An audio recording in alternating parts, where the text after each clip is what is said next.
Welcome to MMA Fancast. My name's Luke, and I am joined by Chocolate Rain, Justin Dorsey.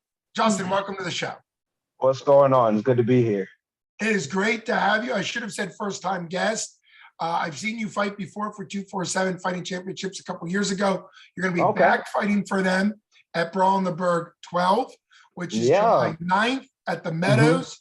Anybody who's looking to come out and see an incredible show, pro, amateur, just fantastic. Meadows, just outside of Cannonsburg, Pennsylvania. It's going to be incredible.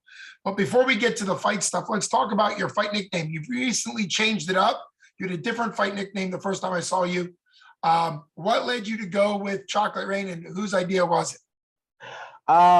Multitude of things. I switched gyms and talking with my fiance, and we had a talk at the house, and she was like, now that we're coming into a new era, a new change, she made a special request and said, if at all possible, let's go ahead and start out with a new fight name, which I wasn't super attached to the name anyway. And I put it out to my teammates, and one of my teammates threw Chocolate Rain out there, which is hilarious to me. And I'm a sweater. I generally tend to lose weight easily because I'm a sweater, and so if you couldn't tell, I'm also very chocolatey.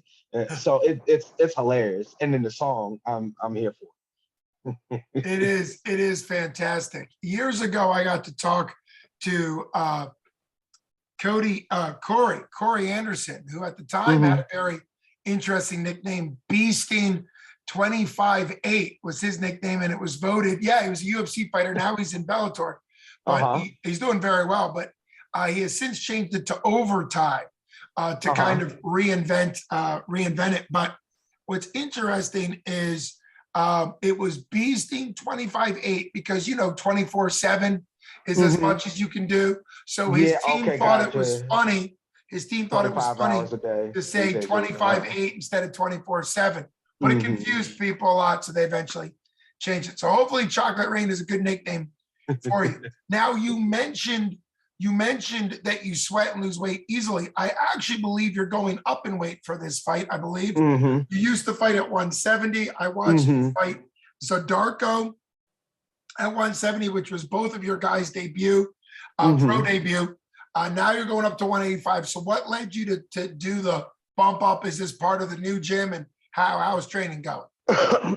So I can make 170, and because I can make weights and I do sweat a lot, I also became disillusioned with thinking it's just easy to make it. You can just I just sweat it off and just sweat it off.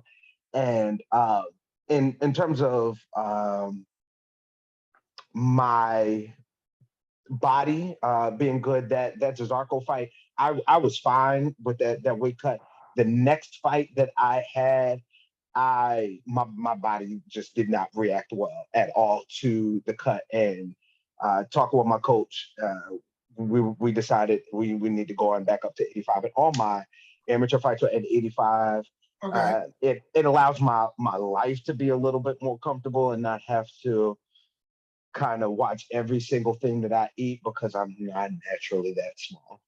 It takes a lot of work to keep me, at that size I need to be. So, yes, I'm gonna have to deal with bigger people, but I also will have a happier, less stress-free, life, doing 185. So if you can follow the blueprint of Robert Whitaker from the UFC, who fought a bunch in the UFC at 170, he was never really a huge 170. He wasn't like some of the other guys that were massive at 170, but he bumped up to 185, was always the smaller guy, ended up obviously going on a title run, I think twice. It kind of does show that 170, 185 sometimes to be healthier and happier makes a difference. You mentioned taking on bigger guys. I've never met Branko Buzic, so I don't know how big he is, but I do know that he has a record of 2-4. So 6 pro fights. You have 2 pro fights. That means he has considerably more pro fights than you do when you're considering your records. So what makes you kind of excited to fight him? Obviously, you're building your professional career. You get the opportunity to fight a guy with more pro fights? Does that kind of make it an interesting fight for you? Honestly, I mean, yes, the 4 more fights. I don't see that as a significant Mm. uh, uh, advantage in terms of experience. It's not a tremendous amount of fights.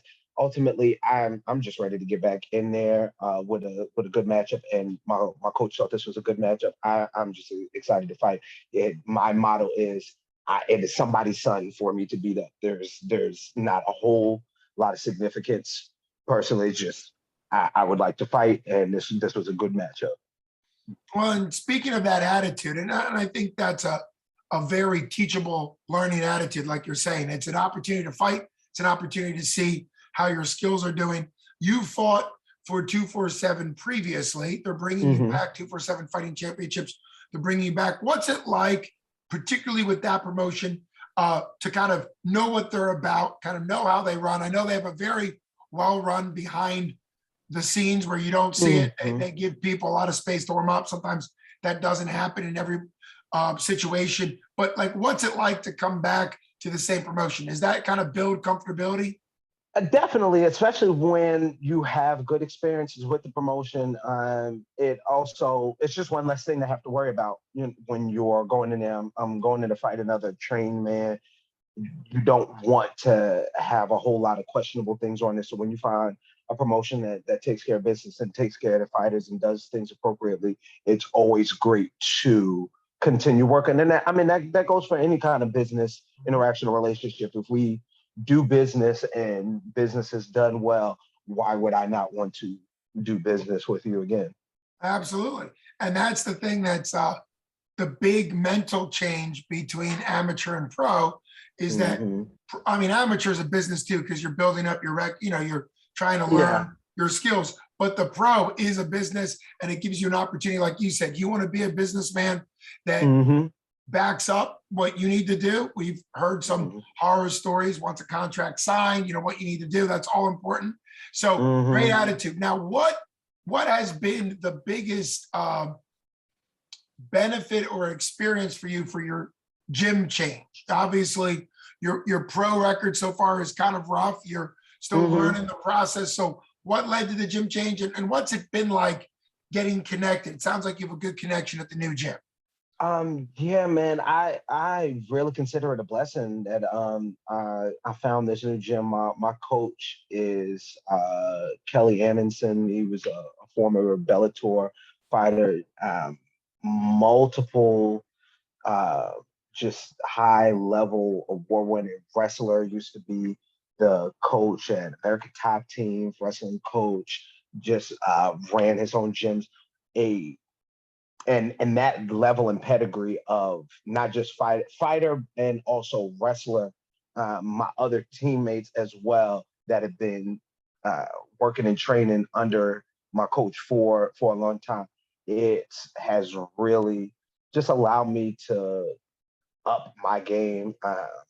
Even other, you know, old training partners of mine or friends of mine that have been training with me since my previous gym that train with me currently, uh, telling me they see the difference even from the outside and the improvements. Um, de- Definitely very much more a focus or in my ability to wrestle and dealing with that. I've been training consistently now for a solid 4 years. I just got cauliflower ear after being at this gym for just a couple of months. I already got cauliflower ear, and just putting in the work and seeing things a different way. And I'm really happy where I'm at. I'm really happy with my teammates and my coach. I think it's going to show itself. Also, why I'm very excited to get back in this ring and fight somebody's son, because I I explain this to people, and as somebody that's in the sport, I'm sure you understand this thing that your record does not necessarily reflect or mean what the quality of fighter that you are. Prior to becoming a fighter, I was a musician, and I equate it to, if I my other musician friends, I tell you, if somebody asks, what do you do? And you say, I do music, or I'm a rapper, I'm a singer. And they ask you the next question, oh, do you have any songs on the radio?